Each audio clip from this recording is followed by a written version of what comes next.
¿Podemos poner la primera diapositiva, por favor?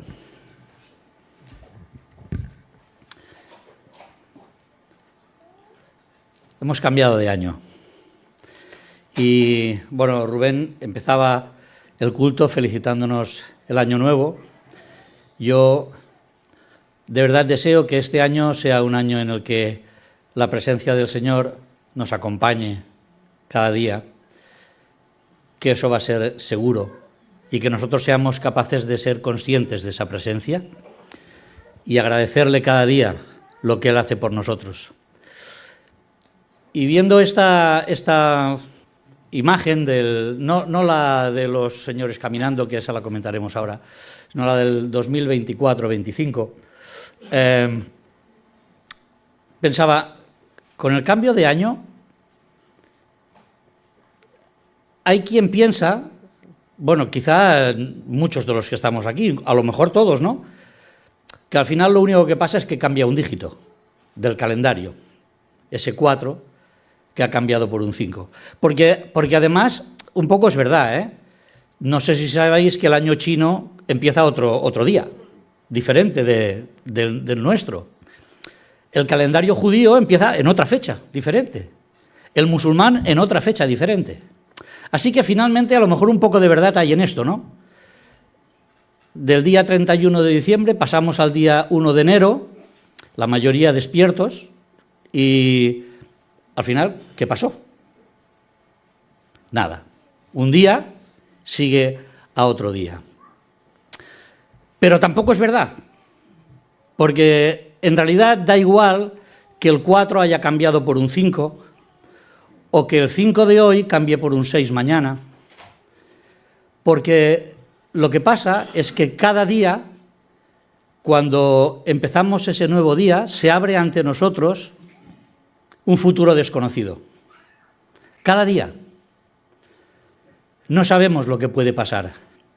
Y por eso esta mañana quiero compartir con vosotros un texto y buscar las enseñanzas que el Señor nos quiera dar en un texto del principio de la Biblia, del libro de Josué, y ahora sí podemos poner esa diapositiva, gracias. Hacía 40 años que el pueblo de Israel caminaba por un desierto, habían salido de Egipto y caminaban por un desierto a la espera de llegar a la tierra prometida. Y ahí estamos, en el capítulo 3 del libro de Josué, y ahí leemos que Josué se levantó de mañana y él y todos los hijos de Israel partieron de Sitim, es decir, el último lugar en el que estaban en el desierto, y vinieron hasta el Jordán y reposaron allí antes de pasarlo. Se ha acabado. El desierto se ha acabado. Ahora han llegado a un lugar fértil a las orillas de un río. Pero ¿sabéis qué pasa? Que aquel río en realidad era un obstáculo natural para poder llegar a aquel lugar al que Dios les quería llevar. Además, aquel lugar al que Dios les quería llevar era un lugar totalmente desconocido. De todos los que habían en aquel pueblo, en Sitim y al lado del Jordán, solo habían 2 personas que habían pisado aquella tierra. Se llamaban Josué y Caleb. Ellos 2 eran los únicos que habían visitado aquella tierra. Y hacía 40 años de eso. ¿Cómo habría cambiado, no? Bueno, no sé si era en aquel momento las cosas cambiaban a la velocidad que cambian ahora, ¿no? Pero pensar en vuestra vida hace 40 años y pensar en vuestra vida ahora. Bueno, algunos no podéis ni hacerlo, porque no tenéis ni esa edad. Pero bueno, la verdad es que no sabían lo que había pasado, no sabían aquella tierra cómo había cambiado, cómo habían cambiado sus habitantes. Los compañeros de Josué y Caleb en la visita que hicieron hace 40 años trajeron al pueblo un mensaje desalentador.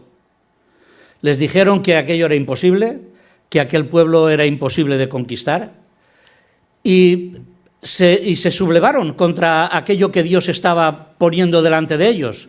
De manera que Dios dijo, bueno, pues no entráis. Si tan difícil va a ser, no entráis. Y eso les llevó a los 40 años de peregrinación por el desierto.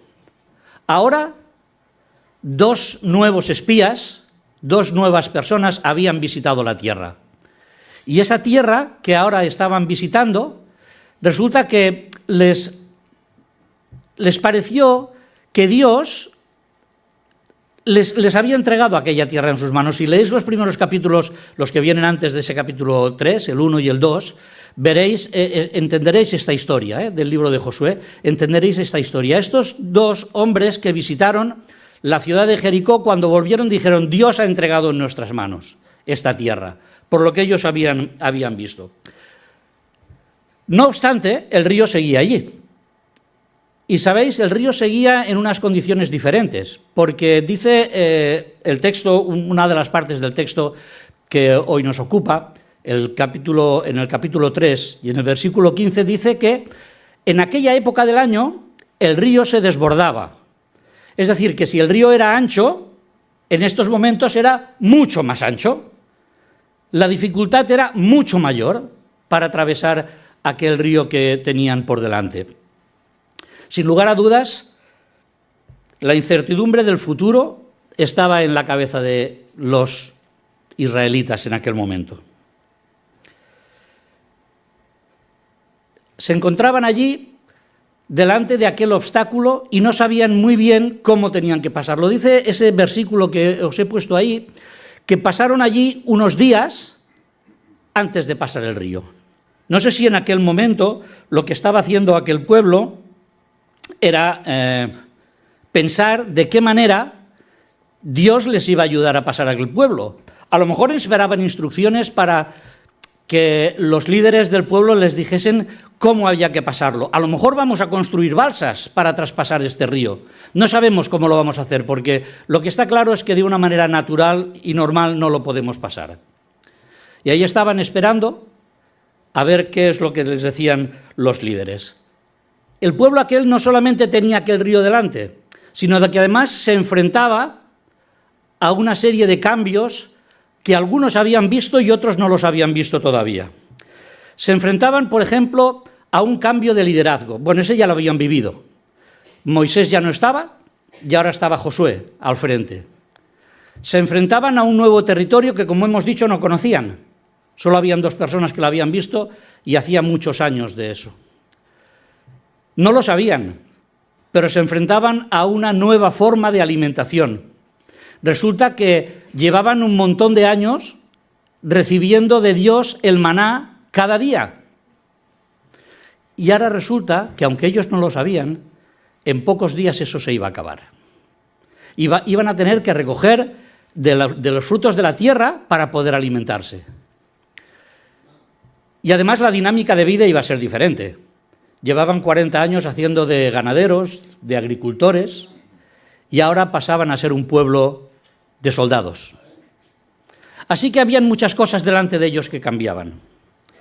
Y delante de todo esto yo me vuelvo a preguntar, ¿y para nosotros el cambio de año significa solo un cambio de dígito? ¿O también vamos a tener que enfrentarnos a no sabemos qué durante los próximos días, durante los próximos meses?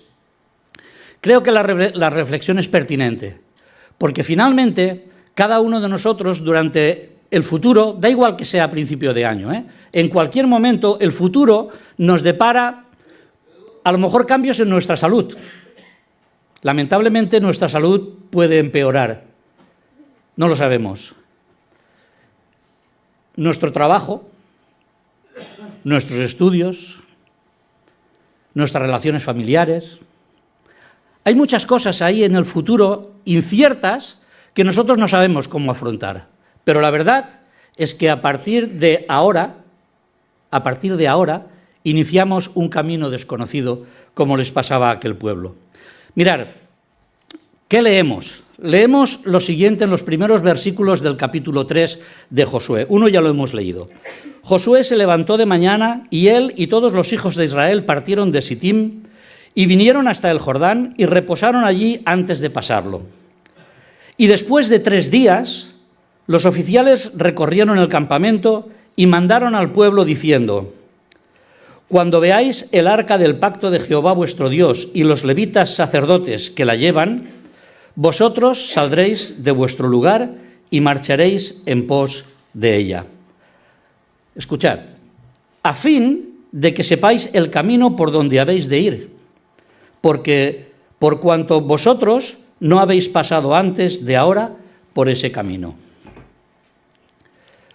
¿Os podéis imaginar el pueblo? ¿Cómo vamos a pasar el río? Tranquilos, tranquilos. Caminad detrás del arca. No sé cómo afrontarían ellos esta situación, pero lo cierto es que para el pueblo, y eso lo vamos a poder ir viendo, para el pueblo ver el arca era un hecho extraordinario. El arca no se veía, el arca estaba guardada en el lugar santísimo del tabernáculo. Por lo tanto, no lo veía ni el pueblo ni los sacerdotes. En realidad solo lo veía el sumo sacerdote una vez al año. Así que imaginaros lo que significaba para que el pueblo siguiera el arca. Sabían, porque Dios se lo había dicho, que en aquel arca estaba representada la presencia de Dios entre ellos. Así que para el pueblo ver el arca era como ver la presencia de Dios delante de ellos mismos. Era un hecho extraordinario, era algo espectacular. Ver el arca les podía ayudar a recordar cosas. Les podía ayudar a recordar que desde que habían salido de Egipto hasta aquel momento, claro, habían cosas que ellos no habían visto físicamente, pero esas cosas que no habían visto físicamente se habían traspasado como información de los unos a los otros. Y ellos sabían que desde que habían salido de Egipto, la presencia de Dios les había acompañado. ¿Recordáis lo de la nube? Una nube que les cubría, que les daba sombra y que además se convertía en una columna de fuego para darles luz o para protegerles. Aquella presencia de Dios que les había acompañado hasta aquel momento, ahora la podían ver de una manera visible en aquel arca que Dios decía que era la fórmula que tenían no solamente para traspasar el río, sino para hacer el camino ese que no conocían, ese camino totalmente desconocido. La verdad es que no se puede afrontar el futuro con tranquilidad si no se piensa en el pasado con Dios. Y eso les pasaba a ellos. Dios sabía que a pesar de que físicamente la cosa era complicada y que a lo mejor no se entendía, ellos necesitaban contemplar a Dios para poder hacer el camino del futuro. El río les cerraba el paso, pero el arca les podía recordar que Dios en el pasado había obrado por ellos. Fijaros el texto tal como lo hemos podido leer. Dice que vosotros, cuando veáis el arca del pacto de Jehová vuestro Dios y los levitas y sacerdotes que la llevan, vosotros saldréis de vuestro lugar y marcharéis en pos de ella. Esa es la realidad, esa es la fórmula de Dios. Esa es la fórmula de Dios para hacer el camino. ¿Qué tenía el arca? Pues tenía ese recuerdo. Ellos podían ver en el arca, podían recordar pues el paso del Mar Rojo, que aún no existía, el arca todavía no existía, pero Dios les había acompañado ahí. Ellos podían recordar que Dios les había suministrado alimento durante 40 años, les recordaba que Dios les había dado agua durante el camino, que Dios, bueno, Nehemías esto lo explica de una manera muy bonita. Dice el texto de Nehemías, si lo encuentro, que por aquí lo debo tener en algún sitio: los sustentaste en el desierto y nada echaron en falta. Fijaros, no envejecieron sus vestidos ni se hincharon sus pies. Esto es lo que aquel pueblo podía recordar al ver el arca que para ellos representaba la presencia de Dios. Y esa es la primera clave que Dios les dio a ellos y nos da a nosotros para poder afrontar un futuro desconocido, un camino que no conocemos. Lo primero que debemos hacer es recordar que Dios ha estado con nosotros todo el tiempo hasta el día de hoy. A lo mejor ni siquiera te has dado cuenta, Yo no sé si ellos eran conscientes cada día de que cuando el maná caía para que ellos se pudiesen alimentar, yo no sé si ellos eran conscientes de que aquello venía de la mano de Dios, pero Dios quería recordárselo.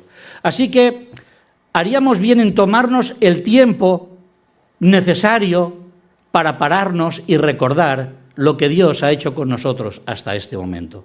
Si queremos afrontar el futuro con esperanza, con paz, con tranquilidad, a pesar de las cosas que sucedan a nuestro alrededor, a pesar de que tengamos un río delante incapaces de pasar, piensa en las cosas que Dios ha hecho contigo. Y como decía David cuando escribía el Salmo, no olvides ninguno de sus beneficios. Piensa en cada cosa que el Señor ha hecho por ti. ¿Cómo no vamos a afrontar el futuro con esperanza si sabemos que Dios ha demostrado de sobras que está con nosotros y que está a nuestro lado? Eso es lo que Dios pretendía cuando le dijo al pueblo: moveros cuando veáis que el arca se mueve. Hemos dicho que el arca representaba la presencia de Dios. Dejadme añadir, del Dios inmutable, del Dios que no cambia, del Dios que lo que había hecho en el futuro hacía en el presente y haría en el futuro. Ese Dios que acompañaba a que el pueblo pasase lo que pasase. Y verla enfrente de ellos les hacía entender que Dios seguía acompañándoles día a día en el camino. Y el contenido del arca les decía cómo era Dios, cómo era el Dios que les acompañaba, qué era lo que pretendía, qué es lo que quería que tuviesen presente en su mente. ¿Cómo podían recordar que Dios les acompañaba? Me pregunto, ¿cómo podemos nosotros recordar que Dios nos acompaña cada día? Mira, Dios les había hecho construir el arca. Y Dios había hecho que dentro del arca pusiesen varias cosas. Fue Dios el que escogió lo que había dentro del arca.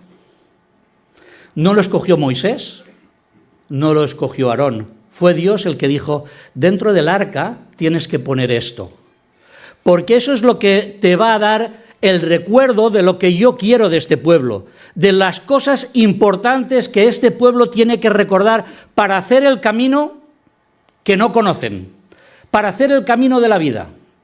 Y esas tres cosas, como seguramente la mayoría de vosotros sabéis, eran la ley, el maná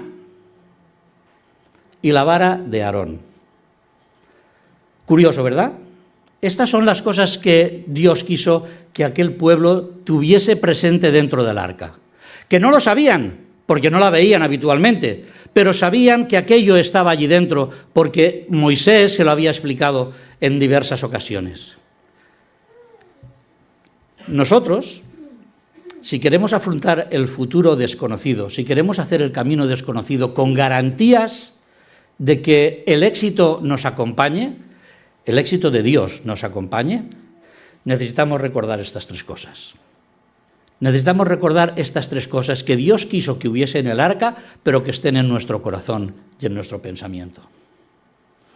No hay manera de hacer un camino desconocido sin una buena guía.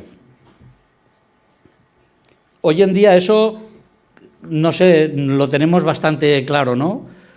Ahora tenemos GPS en el coche. ¿Sabéis que yo ya no me aprendo direcciones? Cuando tengo que ir a algún sitio, le doy al botoncito, el día que me quedo sin batería, como me ha pasado con el reloj, que, o sea, no sé qué hora es, ¿eh? Vosotros mismos, bueno, sí tengo reloj ahí, no os asustéis, tengo un reloj ahí. Pero, ¿sabéis? Ya no me aprendo direcciones, no me aprendo teléfonos, porque todo eso lo tenemos en la mano, ¿no? Y le apretamos el botón, quiero ir a tal sitio, y allá vas. A lo mejor das más vueltas que por otro sitio, pero vas. Pues Dios le estaba diciendo a aquel pueblo: si quieres hacer un camino desconocido, si quieres tener éxito en la vida, sigue mi ley, escucha mis estatutos, actúa según lo que yo he explicado. Y cuando miramos todo eso y lo miramos de una manera abierta, sincera, nos damos cuenta que realmente lo que Dios ha hecho cuando ha puesto su ley en nuestras manos es enseñarnos su manual de vida. Eso es lo que necesitamos para poder andar la vida, para nuestras relaciones con nuestros semejantes, para nuestras relaciones con Dios, para afrontar situaciones complicadas, para saber cómo actuar en cualquier circunstancia de la vida. Es muy largo, ¿eh? No podemos ahora pensar en todo eso, pero mirar, el Señor, que sabe muy bien cuál es nuestra limitación, nos dijo, mirad, tenéis que recordar dos cosas. Amad a Dios sobre todas las cosas. Es decir, eso es fácil de decir, ¿eh? Pero ¿sabéis cómo se traduce eso? Se traduce diciendo, cada vez que actúes en esta vida, piensa si lo que estás haciendo glorifica a Dios. Piensa si lo que estás haciendo pone a Dios en primer lugar. Tus acciones, tus palabras, tus pensamientos, tus relaciones. Ama a Dios sobre todas las cosas. Nada hay más importante que Él. Y eso es lo que Dios le estaba diciendo al pueblo cuando le decía, seguid el arca. Les está diciendo, amad a Dios por encima de todas las cosas. Y Jesús acabó diciendo también, y al prójimo como a vosotros mismos. Aquellas tablas que nosotros conocemos como los 10 mandamientos, ya sabéis, ¿no? Están divididas en dos partes muy importantes. Una tiene que ver con nuestra relación con Dios y otra tiene que ver con nuestra relación con nuestros semejantes. Pero sabéis, todo eso se junta. Porque cuando amamos a Dios sobre todas las cosas, nuestra relación con los que hay a nuestro alrededor tienen un fruto especial. No quiere decir que todo nos vaya bien. Quiere decir que todo está trabajado bajo el filtro y bajo el control de Dios. Considerad la presencia de Dios en el presente. Aquel pueblo tenía que tener eso en la cabeza y nosotros debemos tener eso en la cabeza. Sigamos la ley y los estatutos de Dios porque eso es lo que Él quiere que hagamos. Recordemos, como tenía que recordar aquel pueblo, que Dios es capaz de sustentarnos en cualquier circunstancia de la vida. Y Dios les dio el maná y les dijo, ahí está el maná. Hay un tema importante con esto del maná. Y es que cuando el pueblo se hartó de maná, Dios les dio carne. Les dio codornices, ¿os acordáis, no? La mayoría de vosotros quizás recordéis eso, ya estamos hartos de esto, queremos carne, y Dios les dio carne. ¿Y cómo acabó el pueblo? Enfermo. Porque Dios tenía previsto para aquel pueblo la alimentación que necesitaban durante aquel viaje de 40 años por el desierto. Dios no nos promete a nosotros que vamos a tener abundancia. Lo que nos dice es que confiando en Él, nuestras necesidades estarán cubiertas de una manera o de otra manera. A lo mejor no con nuestros propios medios, pero formando parte del pueblo de Dios, tenemos asegurado el cuidado de Dios en este sentido. Así que aquel pueblo sabía que Dios le iba a ofrecer sus necesidades, las iba a cubrir continuamente. Y Jesús esto lo explicó muy bien después, cuando Él estuvo aquí en la tierra. Él lo tradujo de la siguiente manera. Buscad primeramente el reino de Dios y todo lo demás vendrá por añadidura. Así que, en realidad, el maná conecta con la ley. El maná conecta con la ley cuando Dios dice, tenedme a mí presente, ponedme delante de todas las cosas y yo sustentaré vuestra vida. Aquel pueblo que iniciaba un camino desconocido se iba a quedar sin maná, no sabía cómo iba a subsistir, pero aquel pueblo subsistió. Porque Dios siguió alimentando de una u otra manera a este pueblo. Y así lo hace con nosotros. Así lo puede hacer con cada uno de nosotros cuando somos capaces de buscar primeramente el reino de Dios y su justicia. Y en tercer lugar, había una vara, la vara de Aarón. Realmente es curioso que Dios le dijese a Moisés que pusiese la vara de Aarón allí dentro. Tiene una explicación importante. Si hacéis el ejercicio de buscar en la palabra de Dios las veces que aparece el tema de la vara de Aarón, os vais a dar cuenta de dos cosas. Bueno, a lo mejor vosotros sois más listos y veis más, ¿eh? Yo me he quedado con dos.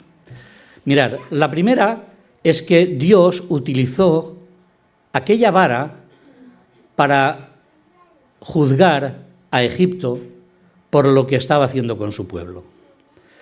Las plagas de Egipto se ejecutaron a través, evidentemente, del poder de Dios. Pero cada vez que se ejecutaba una de esas plagas, Dios le decía a Moisés: dile a Aarón que extienda su vara sobre el polvo, sobre el río, sobre todo lo que hiciese falta, y Dios ejecutaba su poder sobre eso. Así que Dios de alguna manera les está diciendo al pueblo: seguid el arca, porque mi poder os acompaña con mi presencia. Pero hay una segunda causa, también importante para Dios, para poner aquella vara dentro del arca. Encontramos la historia en el libro de Números, capítulos 16 y 17. No me voy a extender en esto. Pero, ¿sabéis? Hay un momento en el que Dios hace poner aquel arca. De hecho Dios lo dice el por qué. Pon la vara de Aarón dentro del arca porque mi pueblo ha de saber quién tiene la autoridad. La autoridad es de Dios. La autoridad del pueblo está sobre Dios. Y está sobre Dios y sobre aquella manera en que Dios ha querido que su gobierno que su pueblo se gobierne, perdón. ¿Recordáis? Moisés había gobernado al pueblo hasta aquel momento. Y llegó un momento en que Moisés ya no estaba y ahora estaba Josué. Y Dios está diciendo a su pueblo: el liderazgo del pueblo está en la autoridad de Dios. Así que fijaros lo que está diciendo Dios a su pueblo para afrontar ese camino desconocido. Les está diciendo: tened en cuenta mis estatutos, mi ley, la forma en que quiero que os gobernéis, mi sistema de vida, mi manual de instrucciones. Tened en cuenta que yo os voy a sustentar si me tenéis en primer lugar a mí, y tened en cuenta que el gobierno de este pueblo está en mis manos. No depende de nuestras voluntades, no depende de lo que nosotros queremos o de lo que a nosotros nos gusta. Se trata de seguir el camino tal como Dios lo ha establecido. No hay puentes para atravesar el río. No hay barcazas para atravesar un río. Era un pueblo de niños, personas mayores, animales, enseres. ¿Cómo iban a pasar aquello si no era por el poder de Dios? Y Dios les dijo: seguid el arca, porque eso es lo que os va a dar el camino. Y siguiendo la reflexión de pensar en lo que Dios ha hecho en el pasado por nosotros, de lo que Dios hace por nosotros en el presente, hay que pensar en lo que Dios va a hacer por nosotros en el futuro. Fijaros, versículos 8 al 13. Por favor, pasa la diapositiva. Creo que ahí está. No sé si se ve. Os lo leo yo, ¿vale? Versículos 8 al 13. Tú, pues, mandarás a los sacerdotes que lleven el arca del pacto, diciendo: cuando hayáis entrado al borde del agua del Jordán, pararéis en el Jordán. Josué dijo a los hijos de Israel: acercaos y escuchad las palabras de Jehová vuestro Dios. Y añadió Josué: en esto conoceréis que el Dios viviente está en medio de vosotros, y que él echará de delante de vosotros al cananeo, al eteo, al heveo, al fereceo, al gergeseo, al amorreo y al jebuseo. Bueno, me ahorro el chiste que iba a decir ahora. Lo voy a decir, porque si no... Y al más feo, lo va a echar a todos. Al amorreo y al jebuseo y al más feo. He aquí, el arca del pacto del Señor de toda la tierra pasará delante de vosotros en medio del Jordán. Escuchad bien, ¿eh? Tomad pues ahora 12 hombres de las tribus de Israel, uno de cada tribu, y cuando las plantas de los pies de los sacerdotes que llevan el arca de Jehová, Señor de toda la tierra, se asienten en las aguas del Jordán, las aguas del Jordán se dividirán, porque las aguas que vienen de arriba se detendrán en un montón. Vale, pues allá vamos. Pues allá vamos, porque allí va el arca. Dios revelaba cuál era la manera. La manera es seguir el arca y que el arca con los que la llevan entren en el río. Pero ¿sabéis qué? Los que llevaban el arca tenían que entrar en el río. Y el Señor no les dijo: cuando os acerquéis las aguas se pararán. Bueno, ya no sé si es muy fácil. Nosotros lo tenemos aquí, lo leemos en la Biblia y realmente, pues claro, entendemos que esto es así. Pero vosotros poneros un momento en el lugar de estas personas. Id al río y si lo tenéis que pasar no os preocupéis, que cuando piséis el agua, las aguas se separarán y no bajarán. Vale. ¿Sabéis? El Señor les está diciendo, les ha hablado del pasado, les ha hablado del presente y ahora les habla del futuro. Y les dice: mira, el futuro está en mis manos. Yo os voy a hacer pasar el río. Yo os voy a hacer entrar en la tierra. Pero los que tenéis que andar sois vosotros. Os tenéis que mojar los pies. Si no os mojáis los pies, el río no se abre. Así que el Señor había dicho las cosas como había que hacerlas, pero ahora había que poner el grado de fe, el grado de confianza, el grado de esperanza en lo que Dios decía. Así que la tercera cosa que debían aprender es: cree las promesas de Dios del futuro. Cree lo que Dios ha dicho que va a hacer. Piensa en lo que ha hecho por ti, piensa en que su presencia está contigo y piensa que lo que ha dicho que hará, lo hará. Y allí van los sacerdotes con el arca, andando, entran en el río, no sé hasta dónde llegó el agua, no sé si hasta los tobillos, a la planta de los pies, a las rodillas, no lo sé. Pero lo que sé es que aquellas personas andaron confiados en lo que Dios les había dicho y Dios cumplió. Las aguas se pararon. No sé si unos kilómetros, unos metros, no sé cuánto más arriba, pero las aguas se pararon.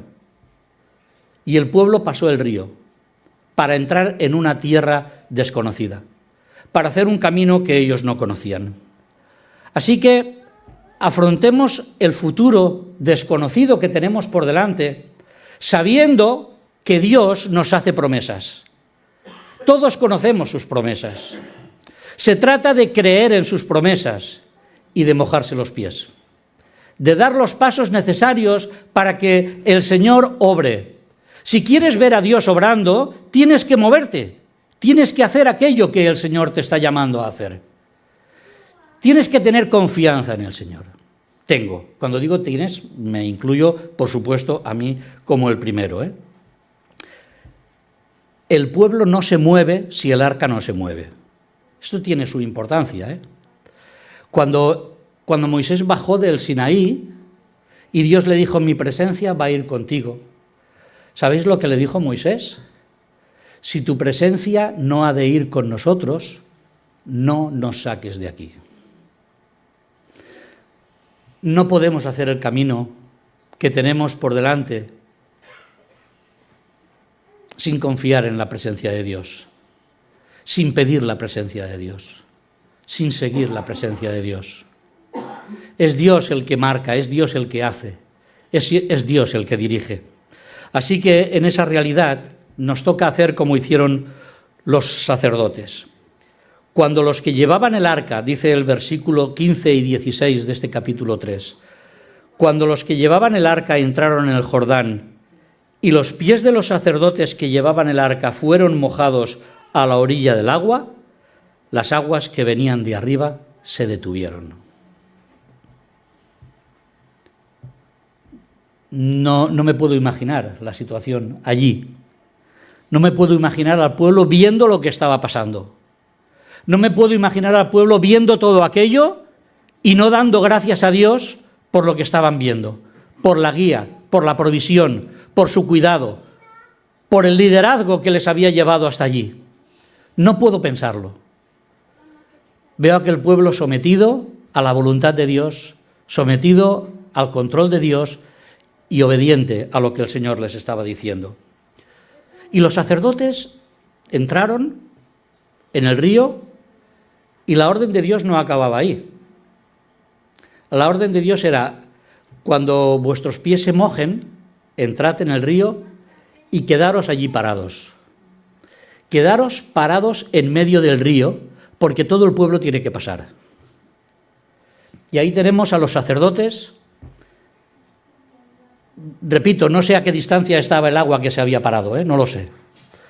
Pero lo que sabían es que estaban en medio de un río caudaloso. ¿Sabéis? El río Jordán parece ser que en aquella zona tiene una anchura entre 37 y 40 metros de anchura el río. Y además era una época, como he dicho antes, de que el río desbordaba. Así que la anchura era bastante más grande. Una profundidad aproximadamente de unos 2 metros. ¿Y por qué dices esto, no? Pues digo esto porque ellos se quedaron en medio del río, mientras las aguas seguían paradas arriba. ¿Hasta cuándo? Hasta que Dios quiera. En realidad, hasta que todo el pueblo hubo pasado. Así que Dios te pide que le obedezcas, que confíes, que te mojes los pies para pasar el río, pero quizá te pide que te mojes los pies para que otro pase el río. Así que si el camino que tenemos por delante es desconocido, piensa que tú y yo somos piezas claves en el plan de Dios, en la misión de Dios.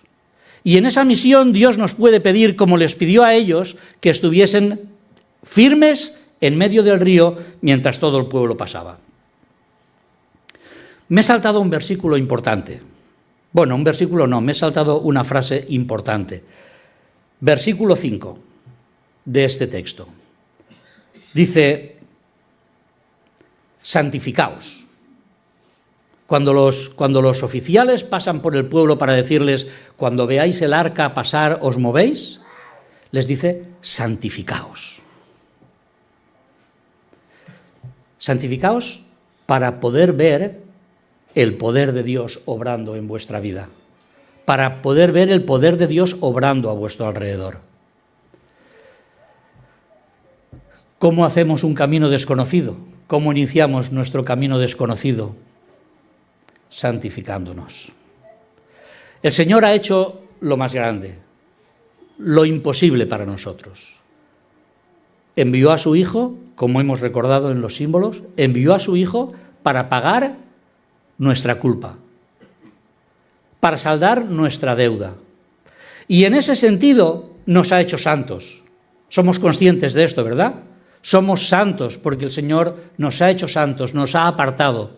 Lo vemos en todas las cartas apostólicas, cuando Pablo escribe y se dirige a los santos en las diferentes iglesias. Somos santos porque el Señor nos ha santificado. Pero la santificación tiene dos variables. La primera es la que ha hecho Dios, que nos ha hecho santos. La segunda es la que nos toca a nosotros. ¿Por qué Dios le dijo a aquel pueblo, santificaos? Tenían que ser puros, tenían que estar limpios, tenían que hacer el ritual que fuese para mantenerse limpios para lo que iba a pasar al día siguiente. Y el Señor nos llama a nosotros a santificarnos, a trabajar, a crecer, a madurar en nuestra fe, de manera que seamos capaces cada día de acercarnos un poquito más a lo que el Señor quiere de nosotros. A estar cada día más cerca de Él, a estar cada día un poquito más apartados para Él, que eso es lo que significa ser santos, estar apartados para el Señor, cada día un poquito más apartados para Él, de manera que podamos ser capaces de santificarnos hoy para ver el poder de Dios mañana, obrando en nuestra vida, en nuestro entorno, en nuestra iglesia. Necesitamos, como pueblo de Dios, seguir sus instrucciones, andar su camino, confiar en sus promesas. La santificación, finalmente, nos ayuda a estar cada día más cerca de creer lo que Dios ha dicho, de creer que aunque nosotros no conozcamos el camino, Él lo conoce. Él conoce la senda que tenemos por delante. Nuestro camino desconocido está en su conocimiento. No hay ningún problema para Él, sabe lo que nos espera. Santificarnos también significa creer que el plan de Dios es el mejor plan. No sabemos cuál es, no sabemos cómo lo andamos, no sabemos qué es lo que pasa, pero en todo caso Dios no necesita ayuda para cumplir sus planes.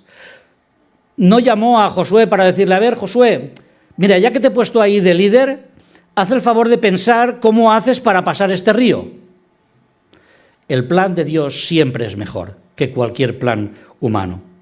Y piensa que nosotros formamos parte de ese plan, formamos parte de esa misión que Dios ha preparado para nosotros.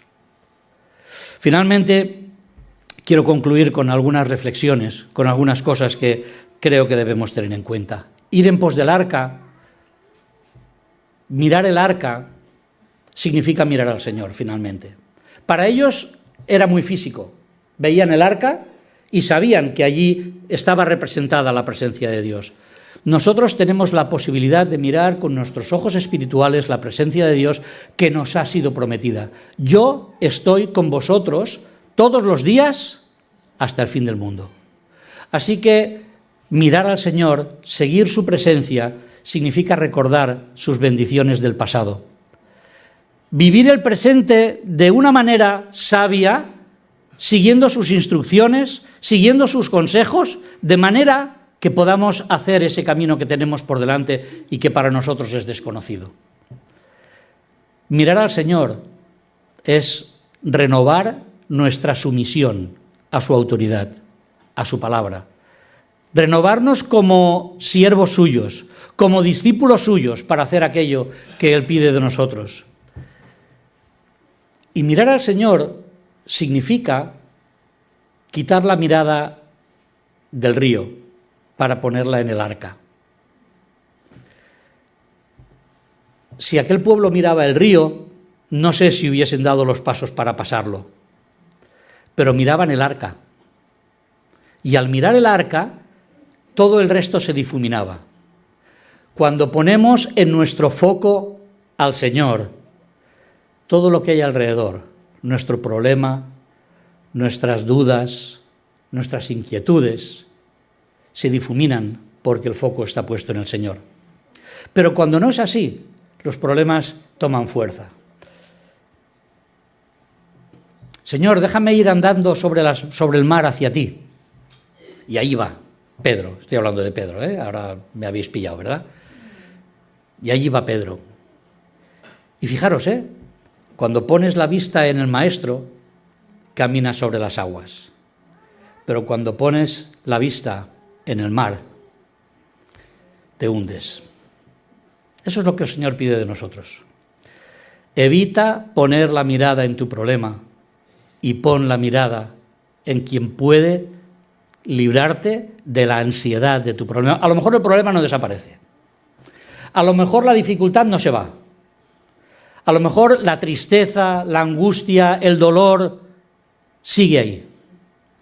Pero Dios es capaz de quitar tu ansiedad si pones tu mirada en Él. No conocemos el camino, no lo conocemos, pero conocemos al guía. No conocemos el camino, pero conocemos su promesa. Y eso tiene que ser suficiente para ayudarnos a hacer este camino incierto, difícil. El proyecto de Dios, como os he puesto ahí, pide de nosotros fe y obediencia. Por eso habrá momentos en que tengamos que mojarnos los pies. Y nos mojamos los pies para que el Señor haga el camino que nosotros no sabemos hacer. ¿Cambia un dígito solo? Bueno, seguramente sí. Pero como que lo que tenemos por delante es un camino desconocido, lo mejor que podemos hacer es poner nuestra mirada en el arca, en el Señor, y hacer el camino que Él marque. Que Él nos bendiga.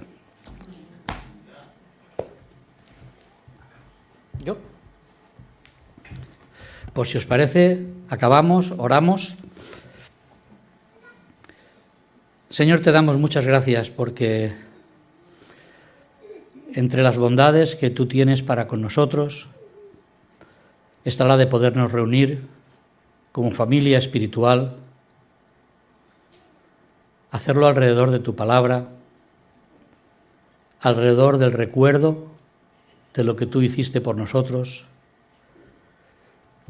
Gracias por el sacrificio de tu Hijo, que abre un camino de esperanza para nosotros, Muchas gracias, Señor, por conocernos de la manera que lo haces y de esta manera ayudarnos en nuestra débil fe en muchas ocasiones. Te pedimos aprender de lo que tu palabra nos enseña. No nos toca a nosotros tomar las decisiones que te ayuden a ti, sino obedecerte en el camino que tú pones delante de nosotros. Ayúdanos a pensar en nuestros hermanos, a ser capaces de encontrar tu bondad en cada paso de nuestra vida, en someternos voluntaria y alegremente a tu voluntad, someternos a tus designios, Señor, y ser capaces de reconocerte, pues eso, como Señor de nuestra vida, como dueño, y actuar nosotros, pues, en lo que nos toca como discípulos, recordando tu amor y tu misericordia. El camino puede ser desconocido para nosotros, pero a ti te conocemos, y conocemos tu bondad, tu amor, tu guía, y nos sometemos a ti, Señor, así queremos hacerlo. Y hoy, como Iglesia y como pueblo tuyo, nos rendimos una vez más a tu voluntad y te pedimos que nos ayudes a ser conscientes de que formamos parte de tu misión, de que formamos parte de este pueblo que tiene el objetivo y la misión de dar a conocerte alrededor de allí donde nos encontremos.